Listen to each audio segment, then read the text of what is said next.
ഇന്നത്തെ വീഡിയോയിൽ schedules of Indian constitution എന്ന ഭാഗത്തെ പറ്റിയിട്ടാണ് പറയുന്നത്. അതായത് നമ്മുടെ ഭരണഘടനയിലെ പട്ടികകളെ കുറിച്ചാണ് ഇന്നത്തെ വീഡിയോ ഉൾപ്പെടുത്തിയിരിക്കുന്നത്.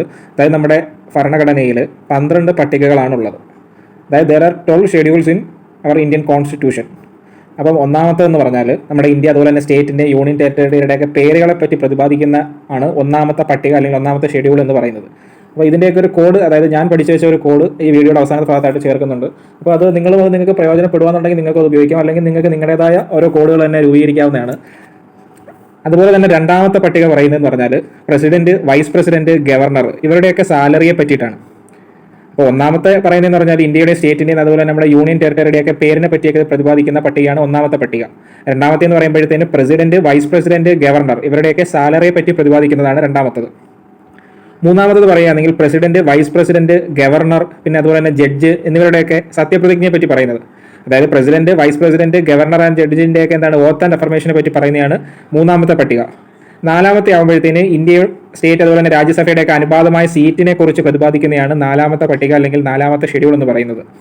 പിന്നെ അഞ്ചാമത്തത് പറയുമ്പോൾ നമ്മുടെ ഷെഡ്യൂൾഡ് ട്രൈബിൻ്റെ അഡ്മിനിസ്ട്രേഷൻ ആൻഡ് കൺട്രോളിനെ പറ്റിയിട്ടാണ് അഞ്ചാമത്തെ പട്ടികയിൽ പ്രതിപാദിക്കുന്നത്. ആറാമത്തത് അസം, മേഘാലയ, മിസോറാം ആൻഡ് ത്രിപുര എന്നീ സംസ്ഥാനങ്ങളുടെ അഡ്മിനിസ്ട്രേഷനും കൺട്രോളുമായി ബന്ധപ്പെട്ട കാര്യങ്ങളാണ് ആറാമത്തെ പട്ടികയിൽ സൂചിപ്പിക്കുന്നത്. ഏഴാമത്തതാകുമ്പോൾ ലിസ്റ്റുകളെ പറ്റിയിട്ടാണ്. അതായത് ലിസ്റ്റ് പ്രധാനമായും 3 ലിസ്റ്റാണുള്ളത്. ഒന്ന് concurrent list, 2 union list, 3 state list. അപ്പോൾ ഈ ലിസ്റ്റുകളെ പറ്റിയിട്ടുള്ള ഡീറ്റെയിൽ ആയിട്ടുള്ള വീഡിയോ ഒക്കെ നമ്മുടെ ചാനലിനകത്ത് തുടർച്ചയായി ഇടുന്നുണ്ട്. പിന്നെ അടുത്ത വരുന്നതെന്ന് പറഞ്ഞാൽ എട്ടാമത്തത് പ്രതിപാദിക്കുന്ന ലാംഗ്വേജിനെ പറ്റിയിട്ടാണ്, അതായത് ഭാഷയെ പറ്റിയിട്ടാണ് എട്ടാമത്തെ ലിസ്റ്റ് പ്രതിപാദിക്കുന്നത്. 9 ഭൂ പരിഷ്കരണ നിയമത്തെ പറ്റിയിട്ടാണ് 9ാമത്തെ ഷെഡ്യൂൾ അല്ലെങ്കിൽ 9ാമത്തെ പട്ടിക പ്രതിപാദിക്കുന്നത്. 10ാമത്തത് കൂറുമാറ്റ നിരോധന നിയമത്തെ പറ്റിയിട്ടാണ് 10ാമത്തെ പട്ടിക പ്രതിപാദിക്കുന്നത്. 11ാമത്തെ ആകുമ്പോൾ പഞ്ചായത്തിലെ പ്രധാനപ്പെട്ട 29 കാര്യങ്ങളെ പറ്റിയിട്ടാണ് ഷെഡ്യൂളിൽ 11ാമത്തെ ഷെഡ്യൂൾ പ്രതിപാദിക്കുന്നത്. 12 ആകുമ്പോൾ മുനിസിപ്പാലിറ്റിയിൽ പ്രതിപാദിക്കുന്ന 18 കാര്യങ്ങൾ. അപ്പോൾ മൊത്തത്തിൽ നമുക്ക് 12 ഷെഡ്യൂൾ അല്ലെങ്കിൽ 12 പട്ടികകളുള്ളത്. അപ്പോൾ ഈ പട്ടികകളെല്ലാം കറക്റ്റ് ഓർഡറിൽ തന്നെ പഠിച്ചു വെക്കണം. കാര്യം ഈ ഓരോ ഇതും പ്രതിപാദിക്കുന്നത് ഓരോ ഷെഡ്യൂൾസ് ആണ്. അപ്പം അത് അങ്ങോട്ടും ഇങ്ങോട്ടും നമുക്ക് ചേഞ്ച് ചെയ്യാൻ പറ്റില്ല. അതായത് നമ്മുടെ ഭരണഘടനയിൽ അത് ഫിക്സ് ആക്കി വെച്ചേക്കുന്ന കാര്യങ്ങളാണ്.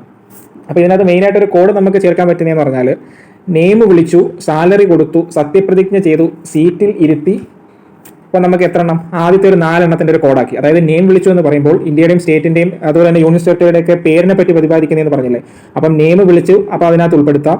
പിന്നെ രണ്ടാമത്തത് പ്രസിഡന്റ്, വൈസ് പ്രസിഡന്റ്, ഗവർണർ ഇവരുടെയൊക്കെ സാലറിയെ പറ്റി പ്രതിപാദിക്കുന്നത്. അപ്പം നെയിം വിളിച്ചു, സാലറി കൊടുത്തു. മൂന്നാമത്തതാകുമ്പോഴത്തേന് പ്രസിഡന്റ്, വൈസ് പ്രസിഡന്റിലേക്ക് വരുന്നത്?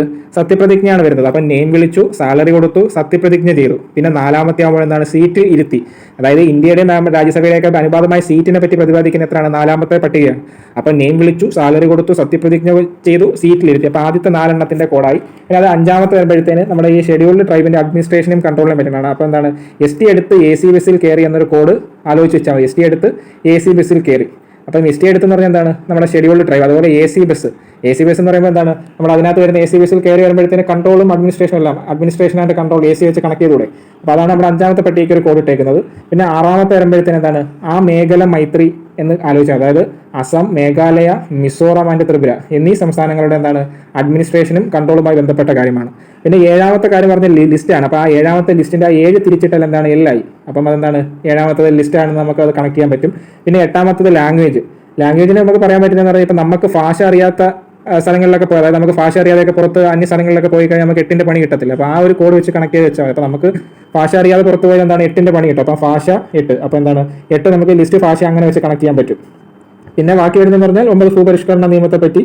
പിന്നെ 10 മാറ്റം, കൂറുമാറ്റം എന്ന് ആലോചിച്ച് വെച്ചാൽ മതി. 10 മാറ്റം, കൂറുമാറ്റം. അപ്പോൾ 10ാമത്തെ പറഞ്ഞത് കൂറുമാറ്റ നിരോധന നിയമമാണ് 10ാമത്തത്. പിന്നെ 11ാമത്തത് പഞ്ചായത്തും 12ാമത്തത് മുനിസിപ്പാലിറ്റിയാണ്. അപ്പം Pയും Mഉം ആലോചിച്ചത്, അതായത് P കഴിഞ്ഞ് M വരുത്തുള്ളൂ. അതായത് നമ്മൾ ആൽഫബറ്റിനകത്ത് P കഴിഞ്ഞിട്ടല്ലേ M വരുന്നുള്ളൂ. അപ്പോൾ അത് അങ്ങനെ വെച്ച് കണക്ട് ചെയ്താൽ മതി. അപ്പോൾ ഇവർക്ക് നമ്മുടെ വീഡിയോ ഇഷ്ടപ്പെട്ടെന്ന് കരുതുന്നു. അപ്പം ഇനിയും തുടർന്ന് ഇതുപോലുള്ള വീഡിയോകൾ ഉടനെ നമ്മുടെ ചാനലിൽ അപ്ലോഡ് ചെയ്യുന്നതാണ്. അതുപോലെ ഓരോ എക്സാമിനെ ഫോക്കസ് ഇനിയിപ്പോൾ നമ്മുടെ CPO എക്സാം ഒക്കെ വരുന്നുണ്ട്. അപ്പോൾ അതിൻ്റെ നോട്ടിഫിക്കേഷനൊക്കെ ഉടനെ കാണും. അപ്പോൾ അത് ബേസ് ചെയ്തിട്ടുള്ള സ്പെഷ്യൽ ടോപ്പിക്സിൻ്റെയും കാര്യങ്ങളൊക്കെ നമ്മൾ ഇതുപോലെ വീഡിയോ ആയിട്ട് ഇടുന്നതാണ്. അപ്പം എല്ലാവർക്കും നമ്മുടെ വീഡിയോ ഇഷ്ടപ്പെടുകയാണെന്നുണ്ടെങ്കിൽ ഒന്ന് ലൈക്ക് ചെയ്യുക. അതുപോലെ നമ്മുടെ ചാനൽ സബ്സ്ക്രൈബ് ചെയ്ത നോട്ടിഫിക്കേഷൻ ബട്ടൺ കൂടെ എനേബിൾ ചെയ്ത് വെച്ചാൽ പിന്നെ ഇടുന്ന വീഡിയോസ് എല്ലാം നിങ്ങൾക്ക് ഉടൻ തന്നെ ലഭിക്കുന്നതാണ്. അപ്പോൾ അടുത്ത വീഡിയോയുമായി ഉടൻ തന്നെ വരുന്നതായിരിക്കും.